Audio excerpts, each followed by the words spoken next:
Hey friends, I hope y'all are having a great day today. If you're new, my name's Alicia and today's video is a apple crumble dessert pizza. Today's video is also a collaboration with Valerie from Texas Country Wife. I think the collaboration name is Amazing Apples. I'm going to put the picture on the screen. If I got it wrong, I'm sorry, Valerie. But anyways, let's get started. So to start off our dessert pizza, we are making some Instant Pot caramel. And I record the entire process of making this caramel because I just didn't think it would work, to be quite honest. So in case y'all didn't believe me, which that's never been an issue, but anyways, y'all would have full video proof that it worked and I wasn't just swapping it out for something else. But anywho, so you just put a can of sweetened condensed milk in the Instant Pot, cover it with water, set it for 35 minutes, do a quick release, make sure that pin drops before you open up your pressure cooker, and then carefully, as you can see, that water is still at a rolling boil, and this can is super hot, but you can see how it's kind of puffy. Do not open this joker yet. Wait until it has cooled down for several hours. And that is what point we are at now. For y'all, it happens very quickly. For me, it took several hours to get to this point. But anyways, once it is completely cooled, you can then safely open the can and just store it in something else, or you can use it immediately. If you decide to store it in the fridge, I would recommend warming it up before using it on the pizza. It was a little difficult to spread while it was cold because it is a very thick caramel. This caramel is also super, super delicious, like very addicting. Like, I don't know, some people can like just spoon out frosting and need a spoonful of frosting. Like, I felt this way with this stuff. This stuff was delicious. I just gave it a little tasting about this point, and like I just felt like I should just eat it by the spoonful. It was so good, and it wasn't like overly sweet. I of course didn't, but I definitely could have. But I also am showing that you can use old Parmesan lids on your mason jars. I thought that was really cool, but I just stored it in a mason jar until we were ready to start making the pizza the next day.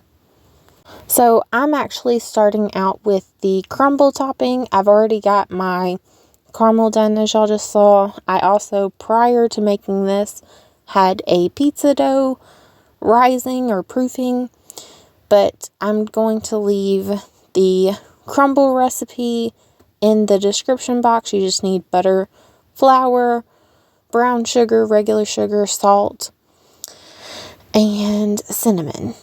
And you can also use like pumpkin pie spice or apple pie spice. It's just your preference. I just use cinnamon.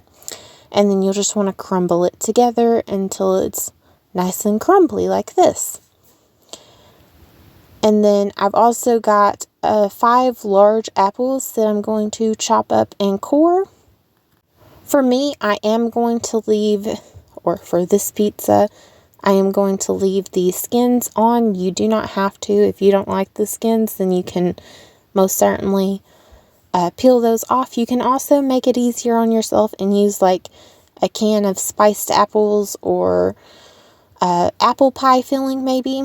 The apple pie filling, you might want to skip the caramel, but that would just be up to you. So once I've quartered each apple, I'm then cutting each quarter into 4 pieces. And I just wanted to make sure I showed that to y'all. That way y'all could see about, how little my pieces were getting cut. I was putting it in that pan, and as y'all can see, I overestimated the amount that pan could hold, or the amount of apples that I was going to be having. But onto the apples, I'm just going to add some vanilla, some water, and some cinnamon. I'm not adding any sugar to this part because the crumble topping and the caramel just have so much sugar that I don't think the apples really need it because they are mildly sweet on their own anyways. I'm just going to cook the apples down until they're to the softness that I want them to be. And now we are going to start building our pizza now that we've got all the other components ready. So I've got my pizza dough and I'm just flattening it out across the sheet tray. Instead of like pulling at it, I always like to just use my hand to kind of push it out. I'm showing that if you don't want to make your own caramel sauce or use apple pie filling, then you can just use the like already pre-made kind. That's completely fine.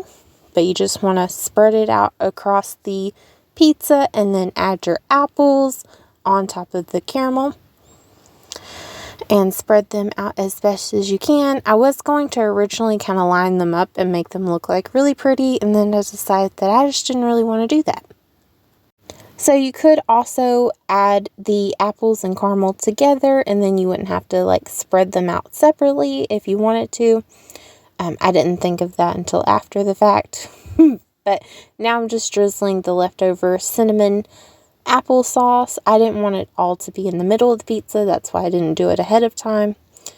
And now that I've got all of my apples on, I'm going to add my crumble topping. And here in a second, you'll notice that I do something that wasn't the brightest in the world. It's called a crumble topping because it's supposed to be very crumbly.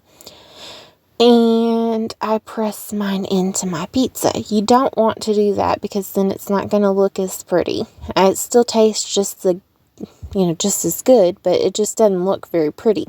You can see I'm pressing it in. But anyways, I bake this at 400 for about 20 minutes. The pizza crust is not pre-cooked, so you need to make sure that the dough is done, and it was really delicious. It just didn't look as pretty as I was hoping. Never forget, Jesus loves y'all, and I love y'all too. I hope you have a great day, and I'll see you soon. Bye!